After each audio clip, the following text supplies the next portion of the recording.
శ్రీ వారాహిదేవి జ్యోతిషాలయం విద్య, ఉద్యోగం, వ్యాపారం, పెళ్లి, ఆరోగ్యం, నాగదోషం, సంతానం, రాజకీయం, వామాచార దోషం, భార్యాభర్తల మధ్య గొడవలు, అత్తాకోడళ్ల మధ్య గొడవలు, ప్రేమించి మోసపోవడం, స్త్రీ పురుషుల వశీకరణం, ధనం నిలకడ లేకపోవడం, మీ ఎటువంటి సమస్యలకైనా 24 గంటల్లో పరిష్కారం లభించబడును.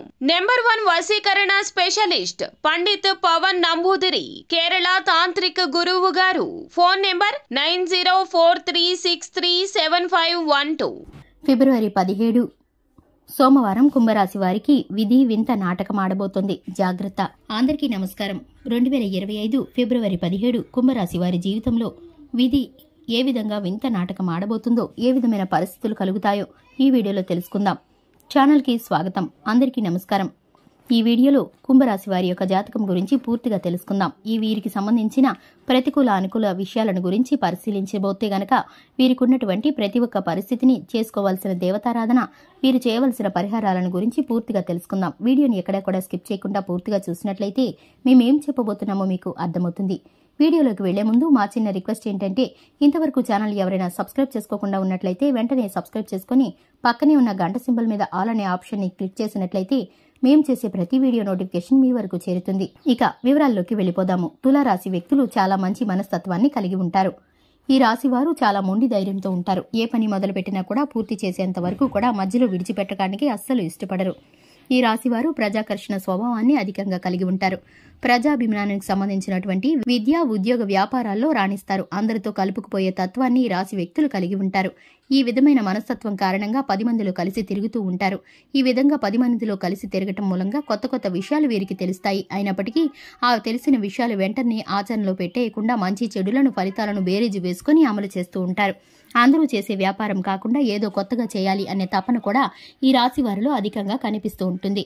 ఈ తపన కారణంగా వీరు కొత్త కొత్త వ్యాపారాల వైపు మొగ్గు చూపిస్తూ ఉంటారు. విభిన్నమైన ఆలోచనలు కూడా చేస్తూ ఉంటారు. ఈ రాశి వారు ప్రేమకు ఎంతటి ప్రాధాన్యతనిస్తారో స్నేహానికి కూడా అంతే ప్రాధాన్యతనిస్తారు. ముఖ్యంగా ప్రేమ వివాహం జరుగుతుంది. దంపతులు ఇద్దరు కూడా ఒకరినొకరు పూర్తి స్థాయిలో అర్థం చేసుకుని వారి యొక్క జీవితాన్ని ఆనందంగా గడపగలుగుతారు. సమస్యలు వచ్చినా కానీ వాటిని పరిష్కరించుకునే శక్తి సామర్థ్యాలు కూడా కలిగి ఉంటారు. స్నేహితుల పట్ల కూడా అంతులేని అభిమానం వీరికి ఉంటుంది. స్నేహితులు కష్టాల్లో ఉన్నప్పుడు కేవలం సలహాలు మాత్రమే కాకుండా అవసరమైతే ఆర్థిక సహాయాన్ని సైతం చేస్తారు. అలాగే ఈ రాశి వ్యక్తులు పరిస్థితులకు తగినట్లుగా చురుకుగా వ్యవహరించే స్వభావాన్ని కూడా కలిగి ఉంటారు. పెద్దల పట్ల భక్తి శ్రద్ధలు చూపిస్తారు. గౌరవ మర్యాదలు కలిగి ఉంటారు. ఆధ్యాత్మిక కార్యక్రమాల్లో ఎక్కువగా పాల్గొంటారు. వీరికి కలిసి వచ్చే రంగు పసుపు. ఈ రంగు కలిగిన వస్త్రాలు ధరిస్తే మానసికంగా శాంతి చేకూరుతుంది. ఈ రంగులాగానే మీ జీవితం కూడా 10 కాలాల పాటు పచ్చగా సాగిపోతుంది. ఇక ఈ రాశి వారిని ప్రేమించే వారు కూడా ఎక్కువ సంఖ్యలోనే ఉంటారని చెప్పుకోవాలి. ఇందుకు కారణం వీరి యొక్క విశాలమైన భావాలు, సాంప్రదాయబద్ధమైనటువంటి ఆలోచనలు. వీరి పట్ల ప్రజలంతా ఆకర్షితులవుతూ ఉంటారు. ముఖ్యంగా విషయంలోకి వస్తే 2025 సంవత్సరం ఫిబ్రవరి 17న వీరి యొక్క దినఫలాలు కనుక చూసుకున్నట్లయితే ఈ రాశి వ్యక్తులకి చూస్తే విధి వింత నాటకం ఆడబోతుంది. అంటే మీరు ఎక్స్పెక్ట్ చేయని, ఊహించని ఒక ఆరోపణను మీరు ఎదుర్కోవాల్సి వస్తుంది. అసలు అటువంటి ఆరోపణ మీ పైన వస్తుందని మీరు కలలో కూడా ఊహించనే ఉండరు. అటువంటి ఒక ఆరోపణ రకంగా చెప్పాలంటే నిందని మీరు మోయాల్సి వస్తుంది. చాలా జాగ్రత్తగా ఉండండి. మీరు నమ్మిన వ్యక్తులే ఈ విధంగా మీ పైన ఒక నింద మోపే ప్రయత్నం చేయబోతున్నారు. ఒక ఆరోపణ చేస్తారు. అది మిమ్మల్ని చాలా మానసికంగా కృంగదీస్తుంది. ఆ వార్త మీకు ఇబ్బంది కలిగిస్తుంది. మీరు డైజెస్ట్ చేసుకోలేకపోతారు. ఈ విషయం విధంగా జరుగుతుందని, మీరు నిందమోయాల్సి వస్తుందని మీరైతే కలలో కూడా ఊహించి ఉండరు. అంతే. ముఖ్యంగా ఈ విషయం తెలిసిన వెంటనే మీరు చేయాల్సింది ఏమిటంటే కనుక శివారాధన చేసుకోండి. ఓం నమ శివాయ అనే పంచాక్షరి మంత్రాన్ని మీరు మనసులో జపిస్తూ ఉండండి. అంటే మీకు ఎంత సమయం దొరికితే అంత, 21 సార్లు కావచ్చు, 108 సార్లు కావచ్చు, ఇలా మనసులో ధ్యానించండి.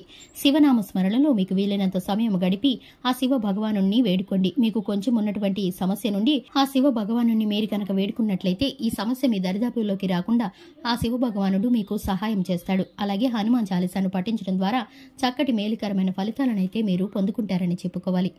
చూశారు కదండి, ఇది ఇవాల్టి వీడియో. వీడియో నచ్చినట్లయితే లైక్ చేయండి, ఛానల్ని సబ్స్క్రైబ్ చేసుకోండి. Thanks for the watching.